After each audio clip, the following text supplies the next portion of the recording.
Hello, everyone, and welcome to Jump Up Supercast, the only podcast on the internet where every host is waifu bait. I'm Will. Joining me today, Muzamil. I forgot what I was going to say. I genuinely thought you forgot your own name.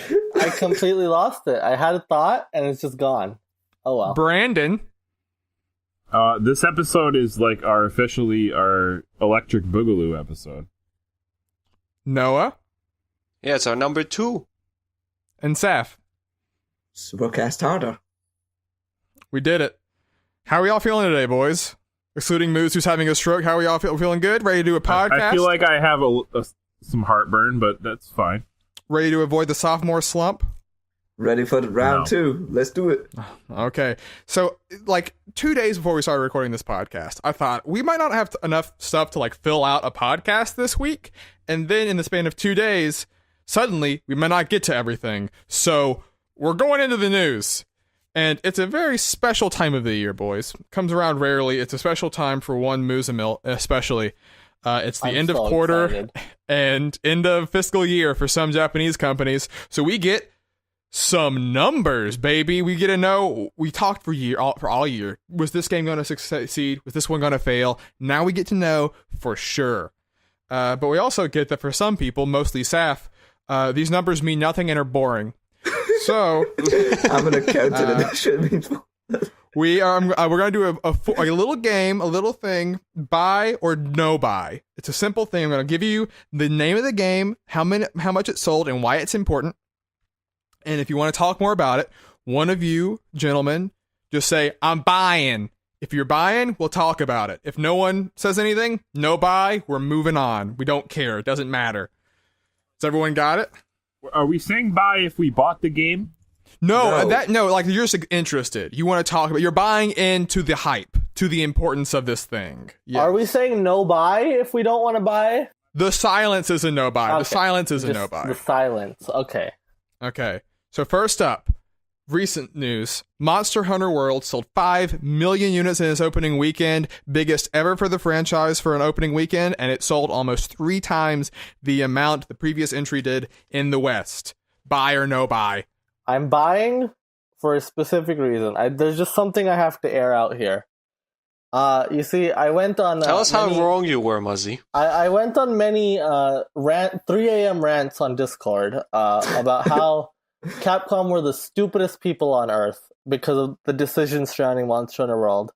So there's just something... I wrote a letter to Capcom. So Capcom, if you're listening, I have something to tell you. Dear Capcom, I want to be direct. I'm sorry. I'm sorry that I'm sorry that I said you were dead. I'm sorry that I said you were actual morons. Because in fact, I am the moron. I'm sorry that I fear which I cannot play. Monster Hunter is just too high level for my tiny baby hands to enjoy. Unlike Will, who soloed the Nergigante with no feints, I cannot do that. Monster Hunter is just too much for me, and so I thought it would fail. Capcom, you are better businessmen than I will ever be, and I'm sorry for ever questioning the choice of platform. Love, Muzzy.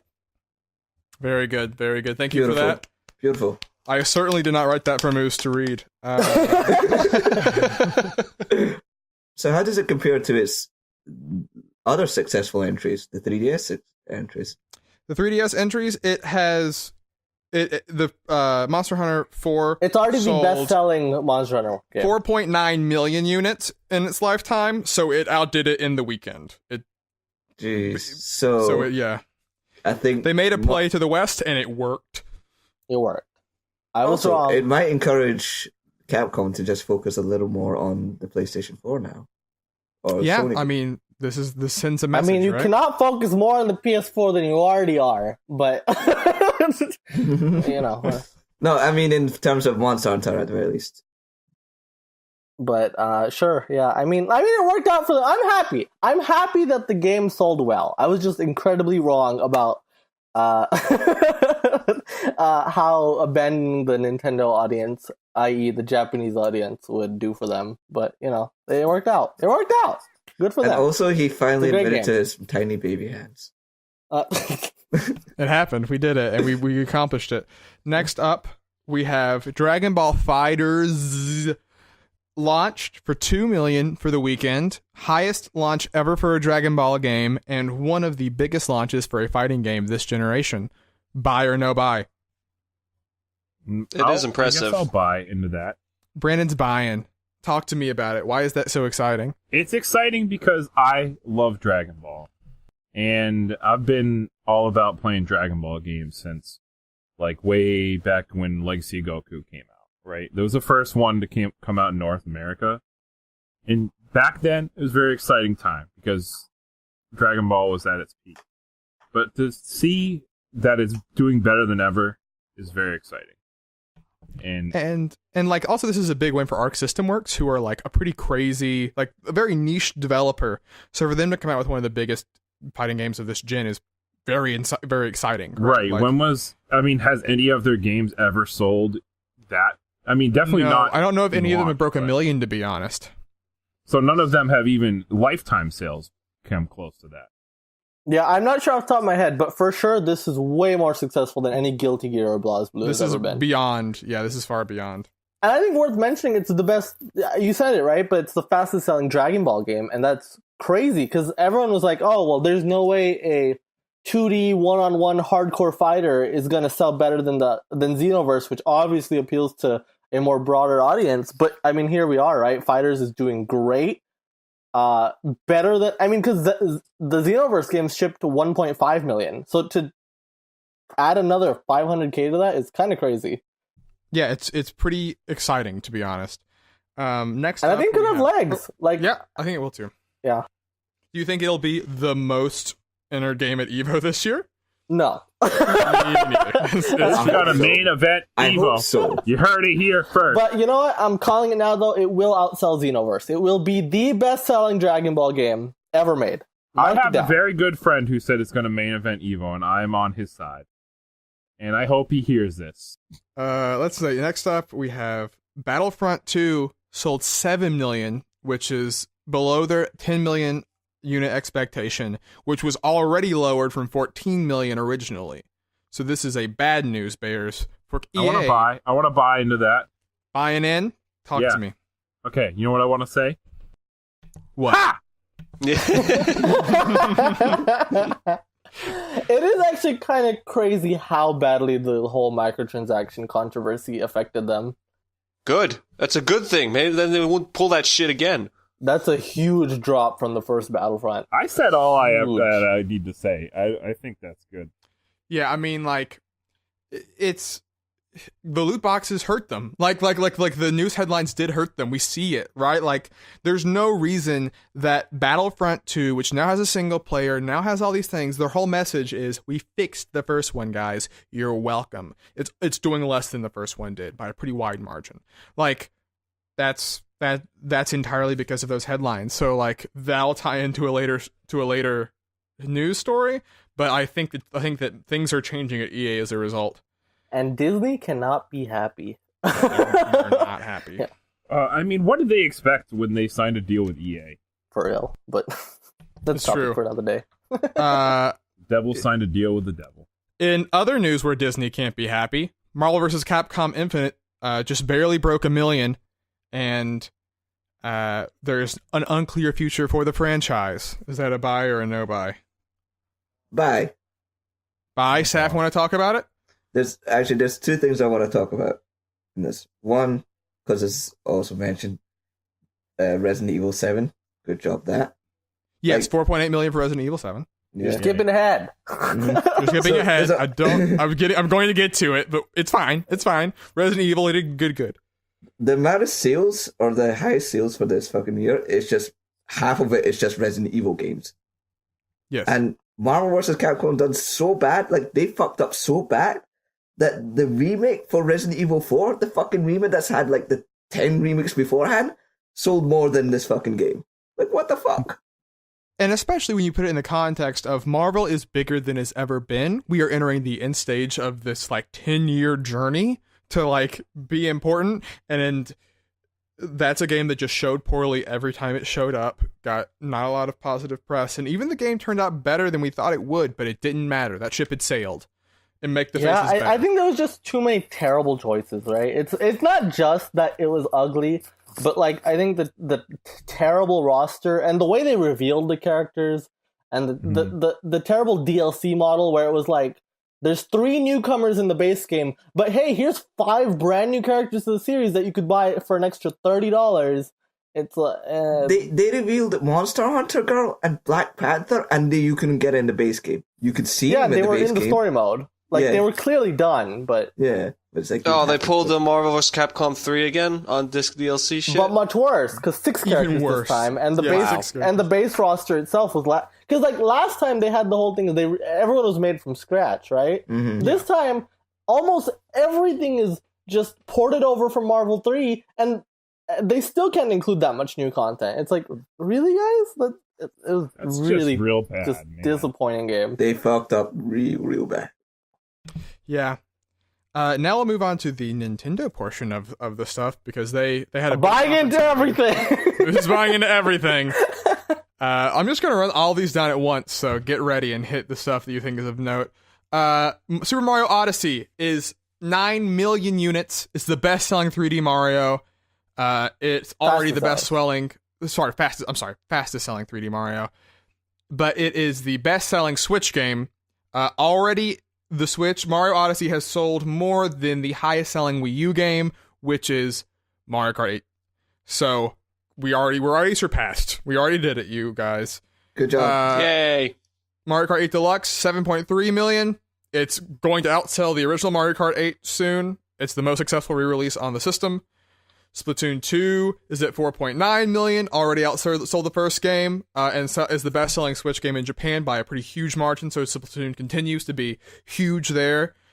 Breath of the Wild is 6.7 million overall so far, 8 million combined with the Wii U version, which puts it third behind Ocarina of Time and Twilight Princess, and it's going at a faster rate than both of those games. So there's a chance it becomes the greatest-selling Zelda game within the Switch's lifetime. ARMS for a new IP broke 1.5 million. It's at 1.6. Xenoblade Chronicles 2 broke 1 million for the first time ever. It's a franchise record and a pretty big climb, especially after Xenoblade Chronicles X. Ultra Sun and Ultra Moon sold 7 million. The third that potentially is on track to be the best-selling third version of any in the series. And the big number, Nintendo Switch software sales, 52.57 million, has hit a crazy high attach rate, and has over 14 million hardware units out and about in the planet right now, which is already outsold in the Wii U. So Nintendo had a very good year, is the short of that one. Is there any specifically you want to hit on? Because I just threw a lot of numbers at you. So Mario and Zelda specifically are going to be the highest selling of those respective franchises. I mean, not 3D Mario at least, you know? Yes, 2D Mario is hard to beat. And it's going to be the best selling Zelda, and that's crazy. You know? Like, because those are pretty storied franchises, and like for them to come out and break records for their own franchises is, I think, pretty remarkable, and a testament to just how good they are. But also, you didn't mention Xenoblade. Yeah, I did. 1 million. Oh, did you? Yeah, I did. So yeah. Xenoblade is a million seller, which has never been done before for that franchise. That is a genuine surprise for me. That's really great. I'm so Clearly, happy for Monolith Soft. More anime boobs. Well, that is the answer. Yes, Will. I always knew I liked you, Will. You're a smart guy. Thanks, my dude. This makes me so much more disappointed in the first game's lack of success. Because the first game's really, really good. Yeah, but you know, it had the weird release stuff with NOA and the whole bunch of it was a miracle to have come out. This is a comeback story. More than any other franchise in Nintendo, this one is just like, Fire Emblem and this had just a crazy, like, it should not have gotten to where it is. And it's remarkable because like 80% of the sales come from the West, you know, the region where they were too afraid to launch it. And now it's like we make up the bulk of the sales for that franchise. That's and it's just nuts. super great. Yes, which is very exciting. Good for them. Thank you, Project Rainfall. And just in general, Operation Switch is just Rainfall. doing so good. Like we're erasing the terrible. It was a bad time to be a Nintendo fan during the Wii U years. Let me tell It you. was almost, you know what? It was almost as bad as being a Nintendo fan during the GameCube. Okay, I don't like this. I don't like this at all. Well, I'm sorry. Okay, I feel bad for kids that were in high school that were huge Nintendo fans during the Wii U. Because Just I keep was in playing. high school during the GameCube, and I tell you, man, it was tough. Oh yeah, all the other Sony and Microsoft fanboys just dissing on the GameCube so much. Yeah. Just keep playing Super Monkey Ball 2.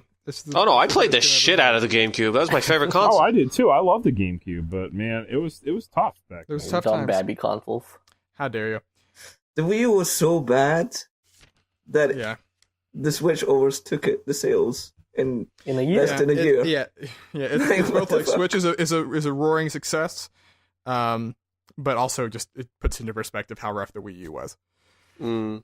Another thing of note that sort of is a hint towards the future of the Switch is that Nintendo wants it to be a one per person, not a one per household. So they're doing that thing where the reason that like the DS and the 3DS sell so well is that you don't buy one for the house, you buy 4, right? You buy one for each kid, you buy one for dad. If he also plays video games, you buy one for mom if she plays. Like, that's how you get those huge numbers, and the Switch has the capacity to do that, maybe, which is exciting. So do you think that like points to maybe a cheaper version coming out in the nearish future? I think that Labo indicates never. I think that Labo prohibits that. Yeah. I mean, no, not like I'm not saying like a handheld only SKU or anything crazy like that. Like I think the way the system works is going to be like that forever. But like $300 is theoretically. But do you a bit think that, I mean, the inhibitive. price drop is the question, and it's like maybe. But I mean, I think that the price drop, you do a price drop when you went to kickstart sales, and right now, Yeah, I it's guess just- you don't need it right now, right? You don't need it for the foreseeable future, even. It's still pretty cheap for a console, though. $300. Yeah, if we view it in the context of like this is a new console, not a new handheld, yes. Yeah. But like asking multiple people to buy one is a little. I think it'll be harder. interesting when Pokemon comes out if the price is still not a problem, because multiple kids having one. It'll be interesting to see. I'm curious how that works out. So anything else to hit in terms of the news, or in terms of the sales portion of the news? Not particularly. I just wanted to be happy about Mario and Zelda in Xenoblade. Okay. In news that is just like, why are you trying to fool us? EA has confirmed that Anthem has a new release window of 2019, but this is not a delay, folks. Not a delay. We said it was 2018, now it's 2019, but this is not a delay. It is simply a new release window that is later on, which is not a delay. So Yeah, that's they it's like- really want to make sure that we know that everything is fine. everything is fine at EA. Meanwhile, the whole building's on fire. Relax. No, relax, Noah. Calm down. It's fine. Noah, Everything's it's fine. It's fine. It's not fine. It's fine. It's I mean, fine. and like I mentioned earlier, I wonder if the Battlefront 2 sales suddenly make them look at how they were building Anthem's like economy and be like, "Oh God, we need to We change gotta it up." redo Yeah, everything. I bet you. That's a good point. A Uh, real good point. but so there's that. Also, EA confirmed Battlefield 2018 is coming out. It's called Battlefield 2018. It's coming out in October. That's all we know.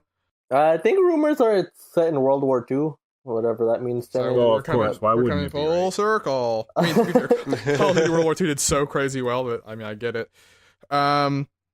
But then this is what we in the business call, this is just a fanfic portion of the news, essentially, where Polygon comes out, makes an article talking about how Phil Spencer is now getting promoted at Xbox at Microsoft, and they're looking at addressing the issues of the lack of exclusives that are drawing people to their system, which is reinforced by what we talked about last week, right? Look at the top 10 games for Xbox last year. It was one was exclusive. The rest of them were multi-platform. So they have that issue, but they were saying, but in the article, there was like a paragraph where it says they're thinking of buying EA, they're thinking of buying Valve, they're thinking of buying the PUBG Corporation. What are they gonna do?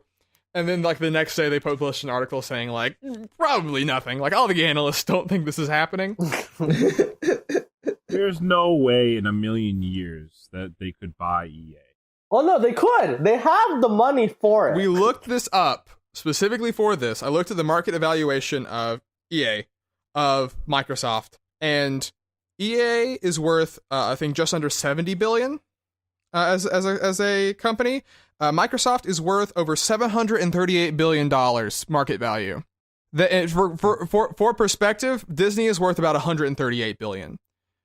Microsoft is a very big company. We don't think about how big Microsoft is sometimes, like how little the Xbox is of that company. And I forgot what they did, but they just acquired a company. Microsoft acquired a lot of companies. They bought 3 companies that are related to gaming in the last year. Their strategy is that we have a weakness, we will acquire someone that covers that weakness. And the big boss of Microsoft is straight up saying, like, more than I've ever seen from Microsoft, saying, you know what, like, gaming is a big sector for us, and we want to do better there. So I think for the CEO of Microsoft to say that, that's pretty important. Yes. Now, all that being said, I still don't think that they're buying EA. But I want to imagine it might have been a good idea. Maybe they can actually make it better than what it is. Oh no! I mean, if they had the exclusive rights to FIFA, I'm sorry, but shit would go down. Well, and see, that's where things get dicey, right? This is the hypothetical future that I want to explore. What happens in the world where Microsoft buys EA? Because FIFA isn't just that is an agreement that they have with FIFA to publish those games, right? If suddenly you're cutting off the PS4 market, does FIFA say we'll just find someone else to make this game? Does the NFL do that for Madden? Does Disney do that for Star Wars? Right? Do we do like what Microsoft's doing already with Minecraft and say that, okay, like Need for Speed and Mass Effect will be Xbox exclusive, but like those big games that we have the deals with are going to stay on multi-platform? Like there's just a lot there. So I put way too much thought into this for something that's never going to happen. But yeah, for real. So what I was thinking is what they could do with EA is spin off EA Sports into its own division, kind of like Minecraft, right? You know how Minecraft is its own thing, kind of separate from Xbox, and it's on every platform, blah, blah, blah, right? I think EA Sports could and probably has to be the same thing, right? Where you can still get FIFA and Madden on every console, right? And it's just a huge revenue source for Microsoft. And Disney probably just straight up cuts that deal, right? They're like, all right, no, we're moving somewhere else. We're doing something else. But the rest of EA, I think that's where it's interesting, right? Because I think we talked about Fable last week. I could see absolutely Microsoft funding a new Mass Effect game, right? And making a huge... I could think that could be a huge deal, right? Yeah. Dead Space would be big. Would not be dead and come back. Yeah. And even The Sims would be huge for their PC gaming section, right? So I think this could be really beneficial for Microsoft if they actually pursue this. Yes, but I want to spin the conversation a little bit, if that's okay. Sure. Because everyone focused on EA, but there were 2 other names on that list that I think are interesting, because I think they show 3 different paths, right, for potentially acquisitions. There's EA, there's Valve, and there's PUBG. And I think that we just talked about EA. I think we spoke to like how that would be like a very weird, but it would be the best exclusives get of those 3, right? You would get the most out of it. But Valve would be interesting because Valve doesn't make games anymore, right? They don't they make Dota hats and they update Dota and they run Steam. But Microsoft buying Valve would just be them getting into the computer market like entirely, right? Like they would have complete ownership because they have the Windows 10 store and Steam, which is huge. Oh yeah, that would have the monopoly on that. I think that would be bad for consumers. Yeah. Oh, people would be pissed. Though I do think it's worth mentioning that this actually got Gabe Newell to be like, no, I'm not. Yeah, Gabe Newell came out and said, I'm not. Because also, it should be, Valve's the only one that's not a publicly traded company. They don't have, literally, there's a thing where, like, if Microsoft's willing to come and offer, $50 a share to everyone at EA, their board has to accept it because of their fiduciary duty. Valve is not beholden to that. They don't have to list. They don't have to do Valve that. is a private company. They can do whatever they want. And Gabe doesn't want. If Gabe doesn't want to sell, they're not going to sell. Didn't they already have a deal with Valve? Because didn't the Valve games like Left 4 Dead only come out on the Xbox for consoles? Oh sure, yeah, but they had a deal, but it wasn't like a. It wasn't. I mean, it wasn't buying, right? And also, I think their relationship has strained heavily. Like every other week, someone at Valve is like, you know what, Windows 10 is shit. Yeah. So I agree.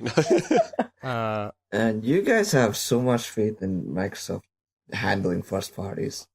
Like, I mean, they're kind of shit at it. I mean, for EA's like for the case of EA, I feel like they can do a better job because EA's not been doing really well with some of those IPs. Managing it worse, right? With EA, you can only go up.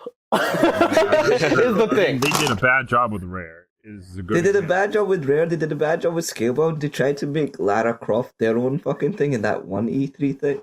Conference that they had. I don't know. I still trust Microsoft more than EA. EA is actual. They've been trying to turn around, right? Like Sea of Thieves looks good for Rare, and I mean the Scalebound was of a non-Phil Spencer era. I think that like that guy sort of has a different view of how he views this company and managing this stuff. Phil Spencer's great. I love Phil Spencer. I honestly see with him a lot of Microsoft Nintendo cooperation. It's a weird. Yeah, he seems willing to like. Yeah, Nintendo did tweet about Gears of War recently. Nintendo tweeted about Gears of War and Halo. Like, what the fuck? And he said that Banjo-Kazooie can be in Smash. It's just yeah, like, he right, wants just let it Banjo in happen. Smash. So, that would be so good. Oh man. PUBG makes the most sense. Though. PUBG makes the most sense though, right? It's very much like a Minecraft tier acquisition. It's literally what they did with Minecraft, right? Because Minecraft, correct me if I'm wrong, that was Xbox 360 exclusive for a good while, right? It was. And so they had already built up that relationship with Minecraft. Same thing with PUBG, right? They built up this relationship with Bluehole / PUBG Corp. Mm-hmm. Like, okay, PUBG is console exclusive for the time being. And honestly, if they get on it earlier than they did with Minecraft, PUBG is console exclusive forever, right? Like, there's no need to bring it to PS4 if Microsoft acts now. Yeah, it would be true exclusivity.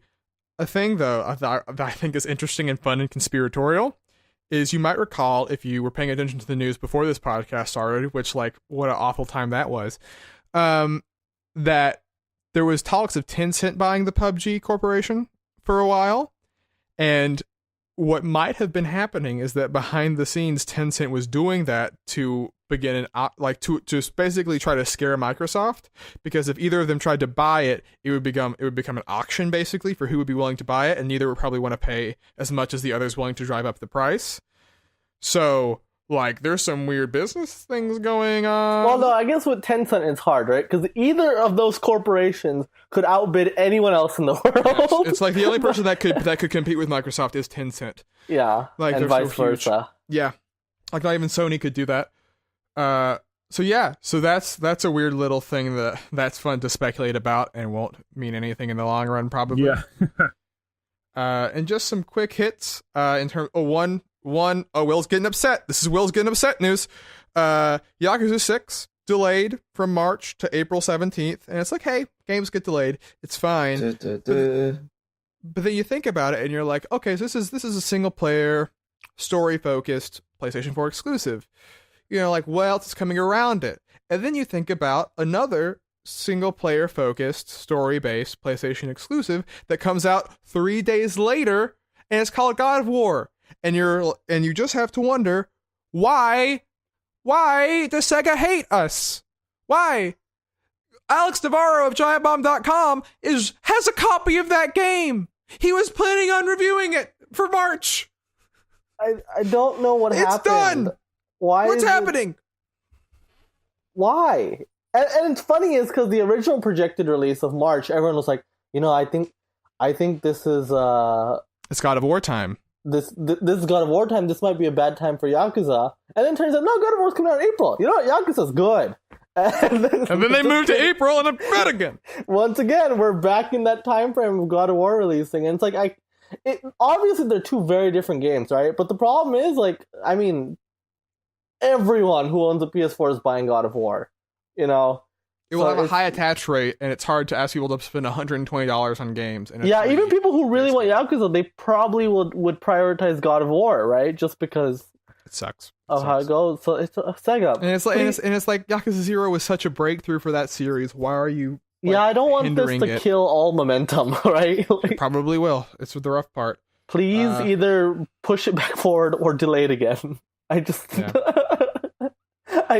I do not want this launching the same week as God of War. Yes. And then finally, the last piece of news: Red Dead Redemption 2 is in October, so that's exciting. Yeah, boy. Yay! Please be excited. We will be Can't cool wait. cowboys. That spring 2018 release date. My Spring 2018 release only thing, I thought about this earlier today, was that I'm definitely getting this game for Xbox, but Noah's not going to be able to play it with me. Oh, no. Oh, this is unfortunate. Well, time Because to we had a lot of fun playing the first game. Oh, yeah. We played the shit out of it. It was so good. Well, don't get an Cowboys Xbox. in the That's sun. easy fix. Yeah. Maybe Noah can get it on Xbox. Know what you guys should do? You guys should just hold one control together, both in each hand, and just play it. One using the movement, the other one using You move, I shoot. yeah. We did that. We did that with Mario Kart one time. Yeah. Did it go well? There we go. Mm.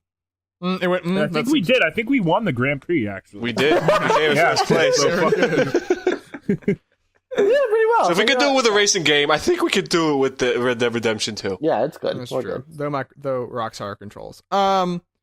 So moving on from news, gonna do a little game, boys. I hope you're ready. This I is love games. Who's That Pokemon? Japanese Pokemon names. This Uh-oh. is so we all know all 800 some odd pocket monsters. We love them. Yeah. But what we don't know is that sometimes they have different names in Japan. I knew that, but All the We know time. that, but we don't know all those names in Japan, is what I mean by that. So I have here 10 Japanese names for Pokemon. I'm going to say just the name. If anyone wants to just straight up guess, just guess who is it, I want you to say, it's that Pokemon, and then you can guess. If Are not, these pre-existing Pokemon, or is these these new are existing Pokemon? Pokemon. This covers all the generations.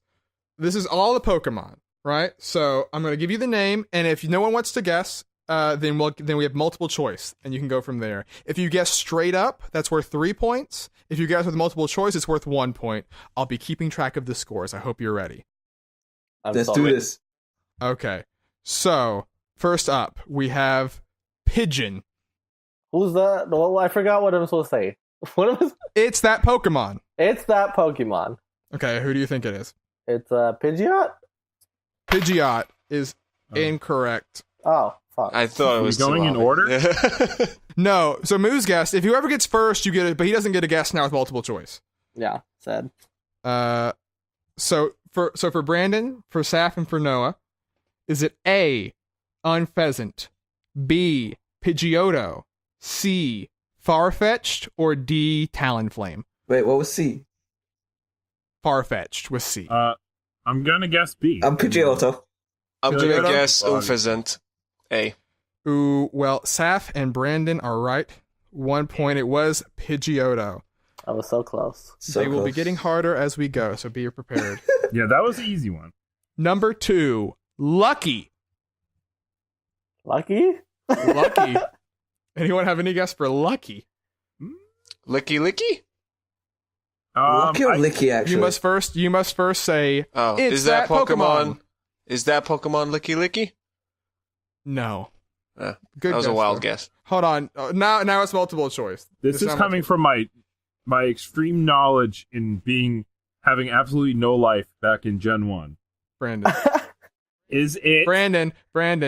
what? We're in the multiple choice portion. Only one person can do the straight random guess. Oh, God damn it! God I, fucking damn it! I think you've given know me a what it hint. is. You've given me a hint as to what it is. Oh no, you can do it. Actually, Brandon, you can do it. I'll change the rules. You can. Okay, who do you think it is? If you don't, it'll still be worth 3 points. Okay, is that Pokemon Chansey? My boy, he's got it. He did. oh Yes. my. I was Because thinking it was I either felt he was Chansey or confident. Blissey. I didn't know which Mhm. was. You did it. Because I remember in Gen 1, it was they hyped up The lucky Chansey as egg. being the luck-based Mhm. Pokemon. It is. Number 3, Bull. It's that Pokemon. Tauros. Moose? Wrong. What? Do you lose points? Do you lose points for this? No, you don't lose points for guessing, but you don't get to guess in the multiple choice thing. Oh, okay. Wait, is So anyone Tauros else- even a bull? He is a bull. He is a a bull. bull. Okay, Okay, but here are our options. Okay. A, Buffalant. B, Snubble. C, Tauros. D, Rhyhorn. Well, it's not C. I'm going to go with Snubble. Okay, Brandon? I'm gonna also go with Snubble. And Saf? I want to. No. Shit. I'm gonna play it safe. I'm gonna go with the other two guys. I'm gonna go with Snubble. Snubble? Okay. Yeah. You're all right. This is low. Stick with Noah. Mm-hmm. You got it. Number 4. Coil. I'm waiting for multiple choice. Is it Japanese names? These are Japanese names. These are translated from the kanji to English. But this from this kanji. is, if you okay. look, the trademarked names for these Pokemon in Japan. Okay. Oil. Coil. I have no idea. No idea? Anyone want to guess? I have, but I'm gonna wait for the multiple choice. Okay, multiple choice. Wait. Is it? Oh, sorry, No, who's that Pokemon? it's not. It can't be. It's that Pokemon. No, I'm gonna wait for Noah's choice. Fuck that. I was about to say something. Okay. about Noah. Make Saf choose first this time. A is Ekans. B, Sandalite. C, Magnemite. D, Victory Bell. Saf, you're up first. God damn it! I'm so lucky I didn't do the guess because I was gonna say fucking. Shit! I was gonna say that pig Pokemon. What was it? A. Ekans. B, Sandalite. C, Magnemite. D, Victory Bell. Magnemite. Okay. Brandon? I'm also gonna pick Magnemite. All right. Moose? Ekans. Okay. And Noah? For some reason, I'm remembering Magnemite from a commercial or something, but Ekans seems like too much of an obvious choice, so I'll go with Magnemite. He's right. It is Magnemite. Yeah. I hate this game. Killing this game. All right. Number 5. Wargle. Wardle? Wargle? Wargle. Never heard that one. Warrgle.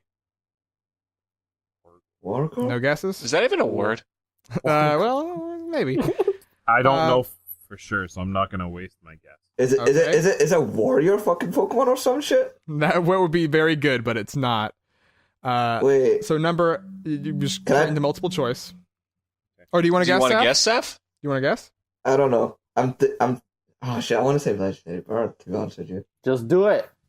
Just do it. Do it if you're bad. Brandon is ahead by 3. So someone, if you guess it, you're jumping up. I'm scratching my head so much. I think Noah's gonna hate editing this. 5, 4, All right. 3, Fuck it. 2. Bravery. Braviary, he got it. Oh, nice. Good guess. He did it. War Eagle. Braviary. How did you even? Whatever. Bullshit, man. Wait, what made you think Braviary? Because Braviary is like the fucking American fucking eagle on It's a steroids. War shit. Eagle. Oh, okay. War Eagle. Wargle. Yeah. I mean, fuck that. I mean, that's fuck you. Number 6. Mooland. The Is cow. it A? Okay, Moose, you want to take a guess? No. I feel like I might know this one. Okay. I think I Does know anyone it want to too. guess? I don't want to risk it. Okay. A. Muna. B. Miltank. C. Stoutland. D. Comfey. What was the name again? Mooland. Who's What going are the first? options again? A. start? Muna. B. Miltank. C. Stoutland. D. Comfey. Moose, Who's you're up. starting? Okay. Moose. Stoutland. Land. Okay. That's actually really good, actually. Who, But who's then next? this move for Saf. Miltank. Oh fuck! Why am I next? Oh shit! Wait, Which Wait, one was what was- Stoutland again? I forgot. Stoutland is the dog from Gen 5, the final evolution. Oh, it can't be a Mulan, can it? Saf, pick a letter. Fine, Pick one. Miltank. Miltank. All right. Yeah. Noah. I'm gonna go with Muna. Okay. And Brandon. Brandon. Brandon. Sorry. Okay, I'm thinking. Stoutland. I'm going with Stoutland. Moose and Brandon are right. It is Stoutland. Boom. off, really? Damn it. All right. Number Got 7. points on the board. You are. Moose is now on the board. To review the score, we are halfway through. Brandon has 7. Noah's at 2. Moose is at 1. Saf is at 6. Oh shit. Okay, so now we have Blowster. Is it A? Wait. Oh, sorry. We're gonna guess this. You said it was Blowster? Blowster. Oh shit, what was the fucking... Oh, fuck, what is that? No! Is it Cloudster? What was that crab's name? Clotster? Clawitzer? Clawitzer. Okay. Klotzer? Is Yeah. that you have to give me the format of the answer for this to count. It's that Pokemon. It's Clotzer. You're right. Yeah. Nice. How? It's a blaster. It's a blaster. It's like a water blaster. Yeah. All I right. remember that Pokemon being so cool, but I just Saf's can't in the remember what the lead. fuck the name was. Saf is now in the lead with 8 points. No, I mean sorry, 9 points. Number 8, Metamon. Is it? Oh, sorry. You want to take a guess? Digimon. Metamon. Metamon. I feel like I know this because I know most of the. I know what? I think I know this actually because I know Okay. most of the Gen 1 Pokemon names. It's that Pokemon. Is that Pokemon Ditto? He's right. Yeah! Oh, fucking shit. Nerd. And just like that, Brandon now has 11 to Saf's 9. With 2 left. Number 9. Thunder. Anyone have a guess for Thunder? Just straight up Thunder? Thunder is the name of this Pokemon. Okay, it's clearly an electric type. Yes. No. Well done. You know what? It's that Pokemon Zapdos. He's got it, boys. God damn it. Oh, really? I keep saying it, but I was like, they can't be all Gen 1. The Gen 1 one, when it's really obvious, it's almost always Gen 1. It's always Gen 1 if it's really Yeah, obvious. no. Yeah. I knew that. And you know what's weird? Yep. What's Trivia? weird? Because Uh-huh. I know a lot of the Japanese names. Well, I mean, you're a pro. Jolteon's name in Japan is Thunders. Thunder? Yes, Thunder? that's he's got it. That was a trick. Yeah, Thunder. Yeah. Fun fact, Articuno is named Freezer, and Moltres is just named Flame. Also not on the list, Sandshrew is just named Sand. Yeah, I knew that one. I almost feel bad for that fucking Pokemon. Yeah, this is number 10. Last one. My favorite one on the list. Boober. Oh, I know this. I know this because we've talked about it. I know this Oh. too, actually. Someone has to get to it first. Someone has to get to it It's not first. Is that Pokemon? Moose said it first. I said it first? Yes. I said it first. Magmar. It's Damn. Magmar. Yes. Me and Brandon have had this conversation like 3 Yeah, times. because he's I got know blue that Thunder. Pokemon. So, at the final scores, Brandon is in first with 11 points. Saf is in second with 9. Moose is in third with 7. Noah is in fourth place with 2 points. You know, valiant effort by me. I feel ashamed. I feel like I should have gotten ahead at least third. We will figure out the stakes to these games later on. But I'm glad there were so many Gen 1 names. Like, Motherfucker. So my thought for the prize for this game is we noticed that earlier in the podcast, Moose read a letter that I wrote for him to say about Monster Hunter because he was wrong. Mm-hmm.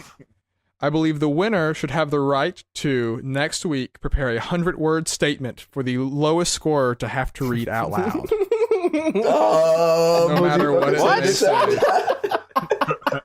I didn't sign up for this. That means Brandon will be able to prepare a 100-word statement for Noah to have to say and put on the record. I'm excited for this. Mm-hmm. my mind is racing already. Oh, Oh God. boy. Please look forward to it. So, we had fun. We played a game, but let's talk about the games that we've been playing, or the singular game in my case. Boo, terrible transition. Boo. I nailed it. You don't even want to deal with it. So here's the thing, guys. I've spent a lot of my waking hours this week just playing Monster Hunter World, and I think that's also Same. true of Saf and Noah. You and everyone Yes. else in the world except for me and Brandon. Yeah. Brandon get me moves are wrong. being dragged, kicking and screaming. I like the game, but Christ Jesus, is that all you people do when you're not doing Yeah, anything?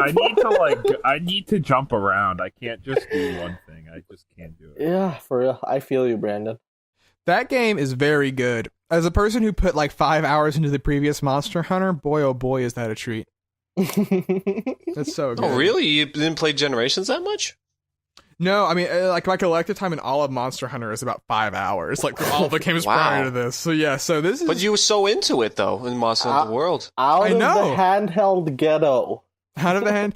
Not even that. I think it's that like, and I want to talk about this a little bit. Is that like they were smart in where they put the graphics. They put the graphics on the monsters, right? And like, maybe it's like this in other entries, but really the HD boost, like getting to look at just like sometimes I'll just follow behind a monster for a while and just like see how it lives and watch it interact with other creatures in the environment. And that for me is like as much fun as like hunting it. It's so cool. And like when they have the turf wars between each other, like I've saved a lot of clips because it's so much fun seeing like how they fight each other, what happens after the fight and all that. If you're not in it, obviously, but Yeah. like there was this one instance where this Oroganon, I don't know how you pronounce the name. It's basically the big red monster that causes bleed Oda damage or and all whatever. that. Yeah. Yeah. He was fighting a great Gyros, the Cobra. Baroth? Yeah. No, not Baroth. No. Gyros. Yeah.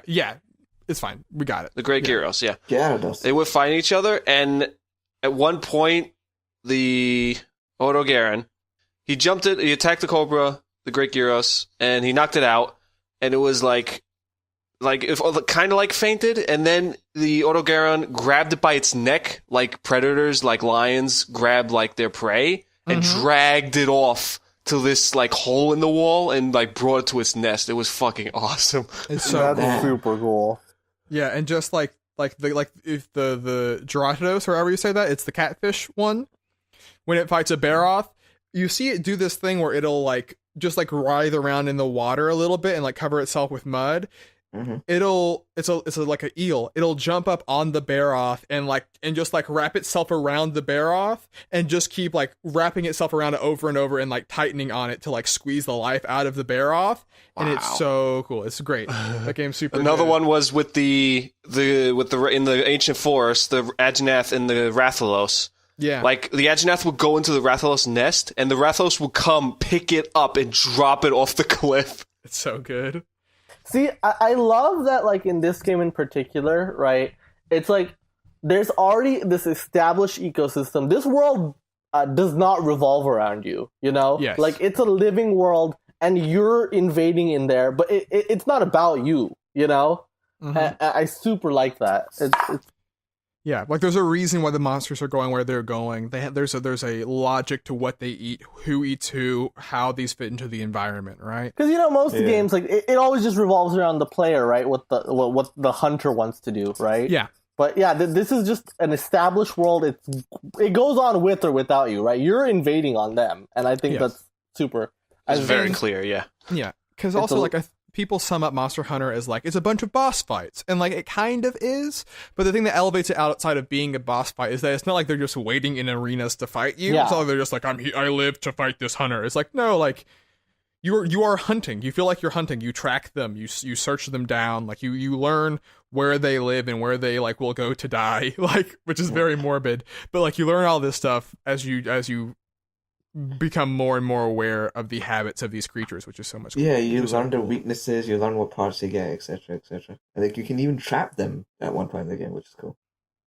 It's a very neat thing. You can so use the Monster Hunter- environment to your advantage and like damage them or trap them so you can wail on them. That's so good.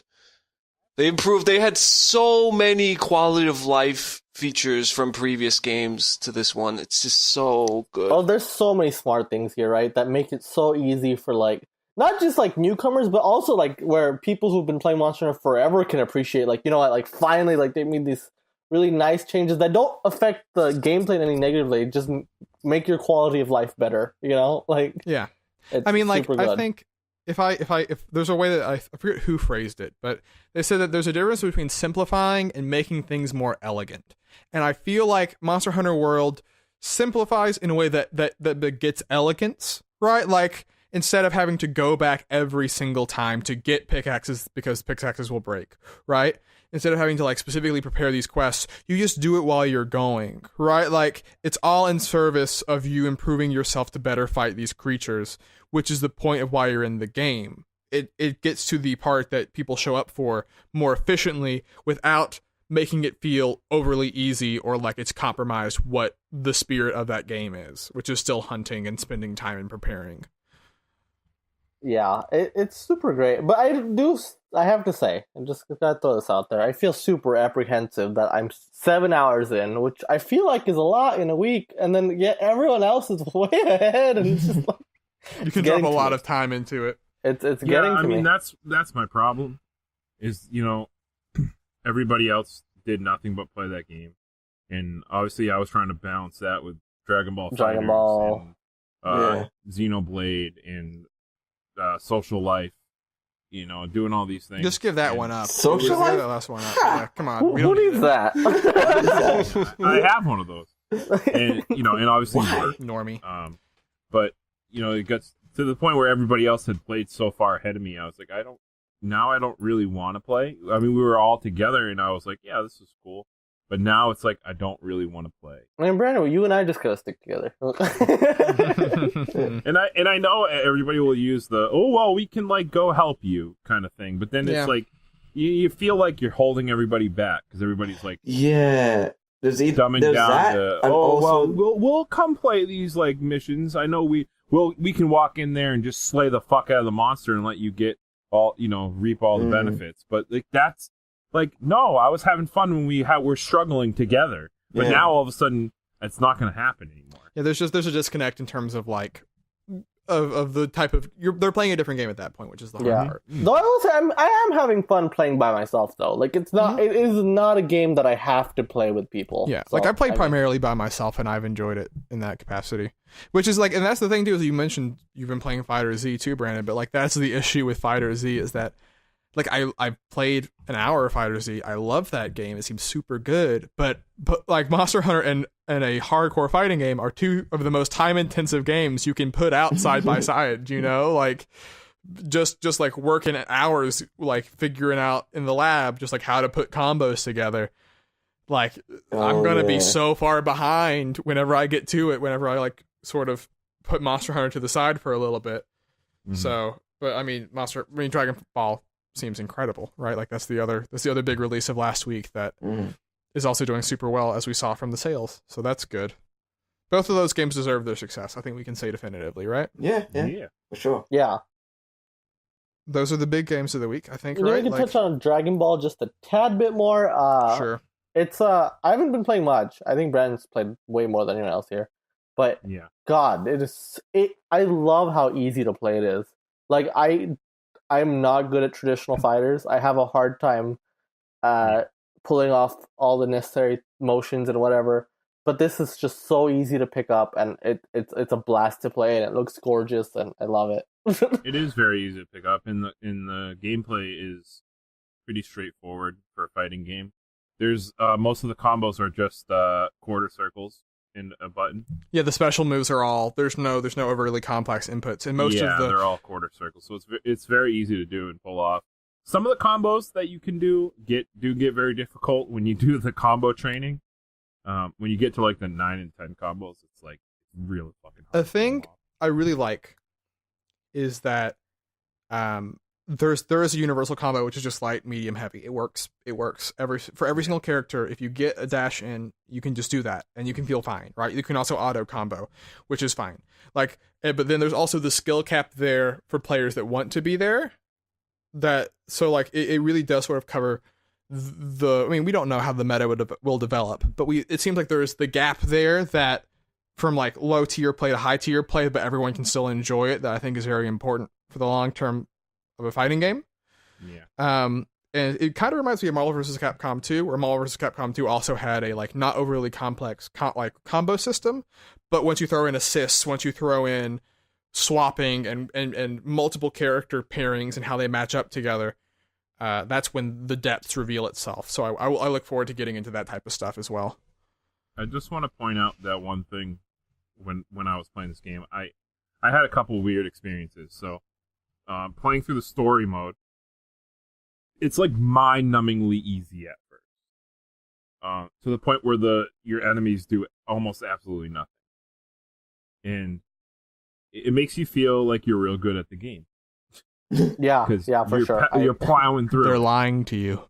That you are getting tricked very hard, because I went from thinking, wow, I must be real good at this game. I'm getting perfects like every match, to trying to play arcade mode on one of the medium difficulties and just barely beating them. And I'm like, what the hell is going on? Yeah, like the story mode is very much just like a character tour of like learn what these characters do in terms of almost like a training mode with cutscenes along the way. So that teaches you how to play the game, though. Yeah, which is good. Yeah. And then I went online and played a ranked match against somebody, and the first character that we did, I just trounced him, knocked out one of his characters in like a second. I was like, wow, I'm gonna win this match.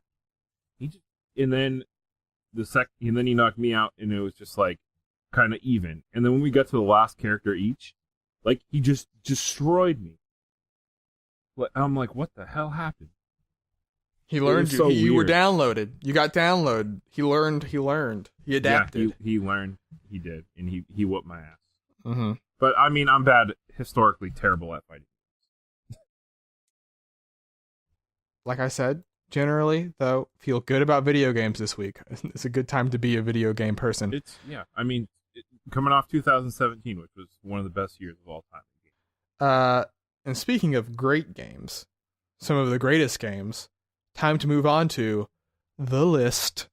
The list. Week 2 of the list, boys and girls. We're at 6 total right now. To review, we're going to do it quickly just to make sure everyone remembers. There'll be a link down in the description to see the list in a large, nice text format. You can see them all on top of each other. But right now on the list, as we're ranking accordingly, number 1, Ocarina of Time. 2, Shovel Knight Treasure Trove. Came down to a 3-2 vote to keep it at number 2 versus number 1 last week. Crazy. 3, Mario 3D Land. 4, Crash Bandicoot. 5, Metroid Other M. And 6, Sonic the Hedgehog 2006. Ooh-la. The man bringing an entry this week is Brandon. What's up? You picked a good guy to add a game. I'll be Tell the you, judge of I that. was thinking about this at work instead of working. Once I found out that I was picking a game, and I think I picked a pretty good one. That could maybe get controversial. Uh-oh. Usually, I like to start at the beginning of series when I pick games, but I thought about it, and I noticed that a lot of the games that we already have on this list aren't the first of their series. So why not throw in one that's not? So I'm going with a sequel, and I'm going with arguably one of the best sequels of all time. Donkey Kong Country 2. I knew it! Yes! Ooh. Yes! Quest. I knew it. Brandon, you know what I love about you? What? You let me hit a piece of news that's coming out this week. One of the best parts of Donkey Kong Country 2 is that soundtrack, baby. Sticker Brush Symphony. Guess who's working with Nintendo again? David Wise. He's back. It's happening again. Brandon, talk to me about the music in Donkey Kong Country 2. I want to hear your good words. Well, there's a lot of things that are great about Donkey Kong Country 2, and the music is definitely one of them. I mean, Could definitely what agree is to there that. to say about Sticker Brush Symphony that hasn't been said already, right? Everybody it's one of the best musical compositions in any game. And there's some underrated tracks in there too. Mm-hmm. Ask my boy Toronto's own Drake, who has sampled Donkey Kong Country 2 in his own album. He has. Childish Gambino has sampled Donkey Kong Country 2 in his album. Hip I know that hop one, knows the best. Yes. Donkey Kong Country 2 is so good for so many reasons, and music just being one small portion of it. Like, it's the pinnacle of, like, sequels to me. Mm-hmm. It like, it's everything you want from a sequel. It takes everything about the first game and just makes it better. everything better. Every single thing about the game was better. The level design, the graphics, the music, the gameplay. They added so much to that game. I mean, the only negative I can think about that game is no Donkey Kong. It's the only negative thing. But you know what? And he still makes an appearance at the end and punches King K. Rool. So And he's still there. And you know what's great? Is that even though we didn't get Donkey Kong, we got Dixie, who is the most fun. That hover, indispensable. So good. Okay. And that guitar tune she plays at the end of the level. Oh, it's so good. Rocking that I shit. want to throw my 2 cents in because no one's going to agree with me, so I might as well just say my spiel before I inevitably get voted down. Yeah, and as soon as Donkey Kong Country 2 gets on the first top of the list, it will be great. Donkey Kong Country 2 is a pretty good game. I'll give it that. Especially in terms of the studio that put it out, which, you know. You're a piece of garbage. I hate you. The music is great. I'll give it that. I cannot dispute that whatsoever. It is ugly. One of the most ugly Super Nintendo games I've ever seen in my life. No. You know what? I get it. I understand. Nope. Oh my god, it was revolutionary for its time. Wow, it still holds up, my dude. Bullshit. I get it. Oh yeah, wonderful. Was this from a But time where it does not hold up at all. That Yes, looks it does. like that. My eyes bleed looking at that game. It's My disgusting. ears are bleeding listening to your bullshit. Also, That first level, when it goes to sunset, no one else was doing that at the time, my man, and it's still so good. It is. Just the ambiance of the... Oh, man, that first stage is so good. I'm trying to remember what characters are in this game. I hate King K. Rool, one of the worst designs I've ever seen in my life. But Hold on. He's pretty cool as a pirate, I will say. This is the best iteration of King K. This is the best version of King K. Rool, so I'll give you that. The platforming is the best of the Donkey Kong Country games. Still nothing compared to Nintendo's own efforts, but worth mentioning. And yeah, that's about it. It's pretty solid game. Do I think Donkey Kong Country 2 is perfect? I do not. Do I think that Donkey Kong Country 2 is like a beautiful game? I do.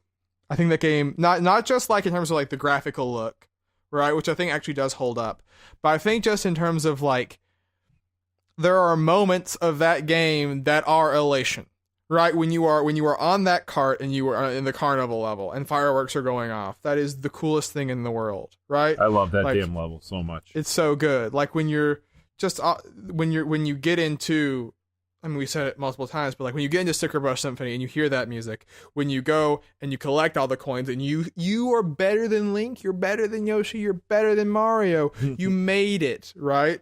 Like it's such a cool game. It's just hard to like to fully verbalize the stuff that is. Yeah, it's hard to put into words. It's just like it's one of those experiences that you can't have with any other game, really. It's good. It's a very good game. Mm-hmm. It's the duo of Diddy and Dixie is just fantastic from a gameplay standpoint. You're very correct.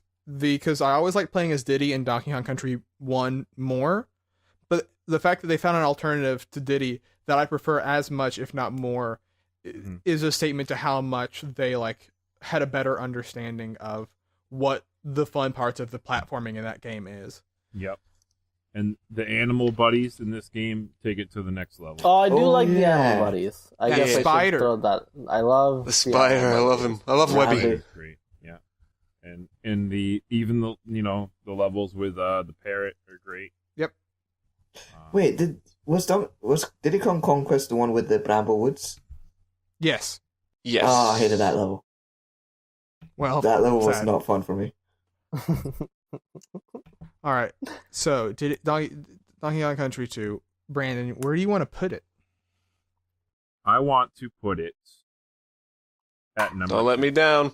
I'm vomiting everywhere. I just want you to know. I want to put it at number 2. Vomit is everywhere right now.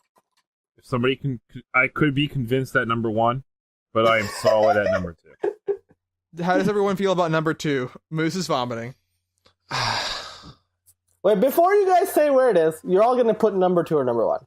I'm just putting it where I think it should be.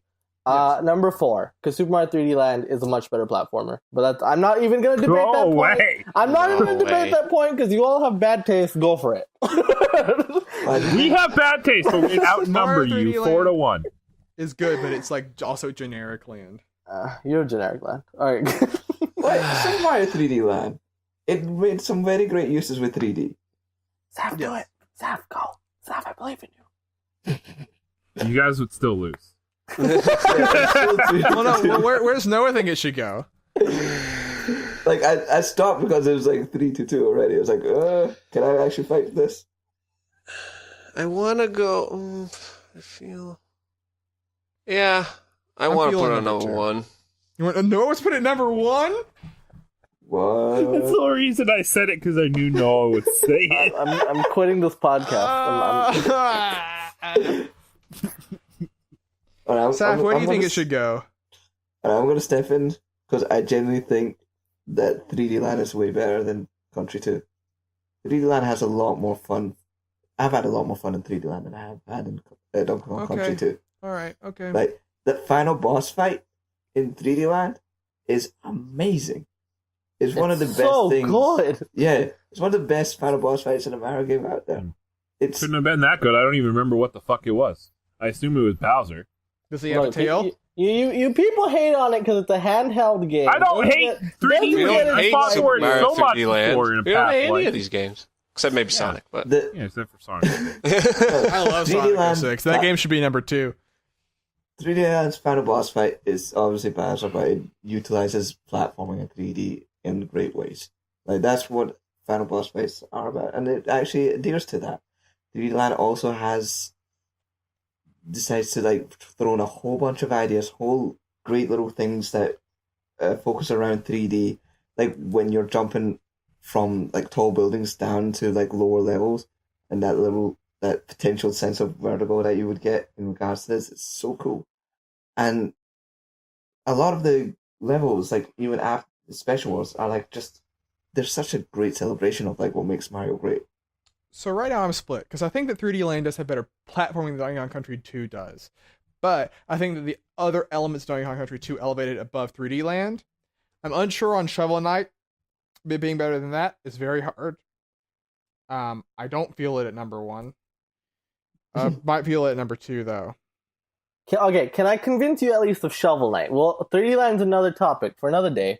Donkey Kong Country 2 is better than Shovel. Shovel Knight Treasure Trove, as we established last week, is almost a perfect platformer. There's no... I mean, so is Donkey Kong Country 2. Bullshit! Fucking fight me, bitch! That game is near perfect platformer. No, not even close. It comparatively to other Donkey Kong Country games on the Super Nintendo. Oh my god! Sure, what is your beef? But what is your beef, man? The platforming is pretty good. In Shovel Knight, really the platforming is just fantastic. Also, Donkey Kong Country 2 is almost near perfect. You hear that good tunes? Soak it in. That's a number 2 tune right there, baby. Yeah. That's the sound of a number 2. You're talking about good tunes. Shovel Knight also has a fantastic soundtrack. It does. It's like 3D Land is also a great game. And Shovel Knight has an endearing story, right? I felt something for Shield Knight. I felt nothing for any of those stupid Kongs. Oh my god. I felt something for Mario. When he put on the Tanuki suit, it was impactful. When he unleashed his inner furry. Okay, so here's how I see it. It's 12:30 in the morning. I'm willing to put it on number 2 if there's 3 other people that's willing to go for it. No, we're not doing that. We're not playing that game. We're not playing that game. You are not sleeping until we come to an agreement here. But Saf is right. It should be number 2. Yeah, he is right about it being number 2. That's for sure. So we did. Did we do it? There was some. I'll set it for number 2. We're settling. Everyone but Moose is cool with number 2. Hold on, Will. I just want you to think about Shovel Knight for a bit. Please speak. You're a reasonable man. It's still Will. 3-2, so it doesn't really Hold on. matter. Will hasn't made up his mind yet. Neither is Saf. Okay, Saf is just Keeping me asleep. up later than 12:30. I will step in if I have to. Will. I'm gonna say, Moose. You know I love you. You know that, but there's I don't want to get spiteful. Yeah, no. Ignore It's a all 2. inflammatory comments. It's a 2, my dude. It's a 2. It is Donkey Kong Country 2 is 2, and there will be games that will be higher than it. I have a feeling. Okay, all right. You know what? Congratulations, Donkey Kong is a deuce. We did it. Donkey Kong did. Country. Donkey Kong Country 2, Diddy's the Conquest. wonderful game featuring the soundtrack of the century by David Wise. Rare's is best number game. 2. Not that that's much of an accomplishment. I think we can agree it's Rare's best game. I would say it is Rare's best game. And that is an accomplishment, Not that it's considering much all of the an other accomplishment. great They have fucking so many games great they've Rare made. Considering their mediocre output is, good for Donkey Kong. I cannot Round wait of applause. to spit Wow, on you. what a coward. I will spit on you. I hope So, okay, everyone, Brandon, lock this in. Whenever you win the game next week and Moose comes in dead last, make him write an apology letter. I am gonna. Oh boy, I'm so the glad I week didn't where I lose get this to week. write what Muzzy says is gonna be a good. Just Wait, you Brandon, wait. do you have an artist that would draw Muzzy in the most saltiest of moods? Yeah, whatever. Just all right. Photoshop Okay, Muzzy with salt. Draw Moosey as one of those good Kongs. Draw him as Kitty Kong, his favorite. All right. So there we go. The list stands right now. Added in at number 2, Donkey Kong Country 2. That's Diddy's number 3. Conquest. That's number Moose, 3. what are you Muzzy. doing? Oh, Muzzy. my God. No, Adding See? to the wrong That side of the was, list. that was a You genuine guys can't see accident. this, but he is cheating. He's trying to sneak it under our noses, but we caught him. Donkey Kong Country 2, Diddy's Conquest is number 2 on the list. All right. Number 3, Shovel Knight Treasure Trove. Number 4, Mario 3D Land. 5, Crash Bandicoot. 6, Other Imps. 7, Sonic 2006. I'll stop listing them off when we get above 10. Moose, I think that's Yes. a podcast, but Yeah. guess what? We're not just here on the podcast every week. We're also on various social media platforms, and we're doing a giveaway. So why don't you explain that to us? Yes, I would love to explain. So, first of all, you can find us on YouTube. You can find us on SoundCloud. We are on podcast services, so iTunes, whatever. We're working on getting on Google Play and Spotify. That's coming later, but you can at least find us on iTunes and things that can get podcasts like Overcast, etc., Pocket Casts. We have a Facebook page. Just search up Jump Up Supercast. We have a Twitter at Jump Up Supercast. We have an Instagram, Jump Up Supercast. And finally, we are doing a giveaway, Monster Hunter World. So check out our Twitter at Jump Up Supercast. There's a tweet that you can retweet, and right above that, right after that, in the replies, there's a link. It's a Gleam.io link. Click that. There's a bunch of ways you can enter to win. If you're already subscribed, that's one entry right there. You watch the video, the first episode, that's another entry. You retweet, you follow us, you look at our Facebook. There's 6 ways to enter altogether. I don't remember the 6th, but They'll tell you. They'll tell you when you get there. yeah, I'll tell you when you get there. So check that out, and you can win a digital copy of Monster Hunter World for your platform of choice. So You know what? Whoever wins, if you're so inclined, I'll play Monster Hunter with you because we'll be about the same level. yeah, so don't worry about being behind, because me and Brandon got your back. No, yeah, we got they've got you covered. So, thank you for that. All right, that's the podcast for the week. I want to thank all of you for listening. I want to thank the boys for coming in this week. Moozamil, Brandon, Saf, Noah. Mm-hmm. Thanks once again, everyone. Have a good week. Rare socks. Bye. Pat. Oh, screw yourself.